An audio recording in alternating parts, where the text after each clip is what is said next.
Baiklah, Assalamualaikum warahmatullahi wabarakatuh. Nama saya Sigit Oditya, NIM 2019 1430 37 kelas 3A PGSD. Oke, baiklah. Nah, saya akan sedikit menampilkan video tentang toleransi antar umat beragama. Nah, di sini ada sedikit permasalahan di mana di Indonesia ini kan kebanyakan atau keanekaragamannya tentang budaya, agama, dan lain-lain itu sangat banyak. Nah, di sini saya akan menampilkan permasalahan tentang toleransi antar umat beragama yang telah terjadi di Indonesia. Nah, di sini ada sedikit cuplikan tentang video tersebut, yaitu kasus-kasus yang telah terjadi di Indonesia ya, kasus-kasus tentang rasisme antar agama. Baiklah, kita simak videonya. Terima kasih. Indonesia siang pemirsa, kasus dugaan penistaan agama yang menjerat Basuki Cahayapurnama atau Ahok ini sebetulnya bukan kali pertama terjadi di tanah air. Ya, sebelumnya sederet kasus penistaan agama pernah tercatatkan mulai dari Lia Eden pada 2006 silam hingga Gavatar yang dinilai menyebar ajaran sesat.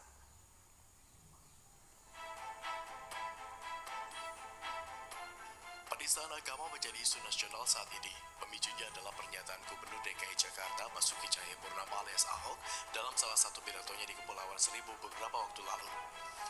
Meski demikian, kasus penistaan agama sebenarnya adalah sesuatu yang jamak terjadi di tanah air. Tercatat sejumlah kasus serupa juga pernah mewarnai jagat Indonesia. Dalam sejarah kasus penistaan agama di Indonesia, ada 3 macam penyelesaian, yakni hukuman pidana berupa kurungan penjara, mediasi, dan dikeluarkannya surat keputusan bersama atau SKB dengan kementerian terkait. Menurut data dari Kementerian Agama, kasus-kasus penistaan agama yang berujung pada putusan pengadilan atau pidana, yaitu kasus penistaan agama oleh Tajul Muluk di Sampang, Madura. Pemimpin Syiah di Kabupaten Sampang tersebut dihukum 2 tahun penjara oleh Majelis Hakim Pengadilan Negeri Sampang pada 12 Juli 2012 silam. Kemudian kasus penistaan agama oleh Ahmad Busadek yang mengaku Nabi diganjar 4 tahun kurungan penjara. Penistaan agama Lia Eden juga berujung vonis pada tahun 2006 dan 2009 silam. Lalu kasus penistaan agama yang berujung keluarnya SKB tertuju pada Gavatar pada tahun 2007 karena ajaran dinilai sesat.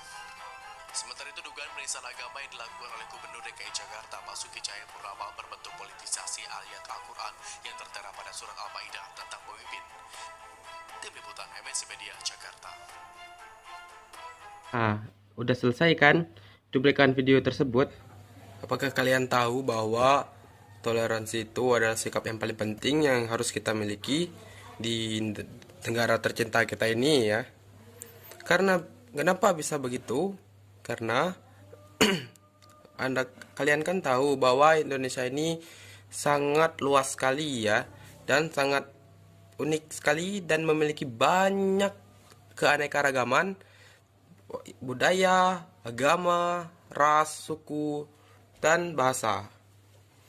Oleh karena itu, kita sebagai masyarakat Indonesia yang baik atau warga negara yang baik, kita harus memiliki sikap toleransi yang patut kita teguhkan di dalam hati kita dan didedikasikan sejak dini mungkin, supaya kelak kita bakal menghargai satu sama lain dan menghindari perpecahan antara masyarakat kita sendiri atau warga sendiri ya. Karena mempertahankan kemerdekaan itu sangatlah sulit dari penjajah, tetapi mempertahankan negara kita ini dari masyarakat sendiri itu yang susah. Kenapa saya bilang begitu? Karena peperangan antar saudara itu bisa menimbulkan perpecahan yang sangat luar biasa dan juga bisa mengakibatkan negara kita runtuh dan persatuan kita sebagai masyarakat Indonesia dan negara ini akan hancur. Oleh karena itu, sikap toleransi itu harus kita junjung tinggi supaya nantinya negara kita tidak hancur. Apakah kalian mau kita kembali ke zaman penjajahan dulu? Tidak kan? Nah, oleh karena itu kita harus saling menghargai satu sama lain dan tidak mementingkan diri sendiri dan martabat sendiri. Seperti saya jelaskan tadi, bahwa negara kita ini memiliki keanekaragaman yang sangat banyak. Nah, berarti sikap toleransi itu sangat benar-benar penting ya, sobat-sobat.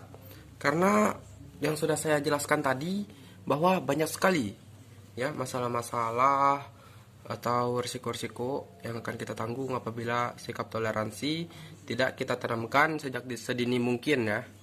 Nah, di sini saya akan sedikit menjelaskannya ya. Polemik mengenai suku, ras, agama memang mudah sekali disinggung dalam berbagai hal, termasuk juga di bidang politik.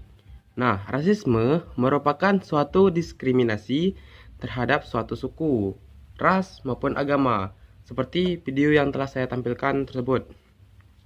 Rasisme itu sangat tidak boleh dilakukan karena dapat menimbulkan perpecahan. Nah, di sini saya akan sedikit memberikan tips. Ada beberapa cara untuk mengatasi rasisme.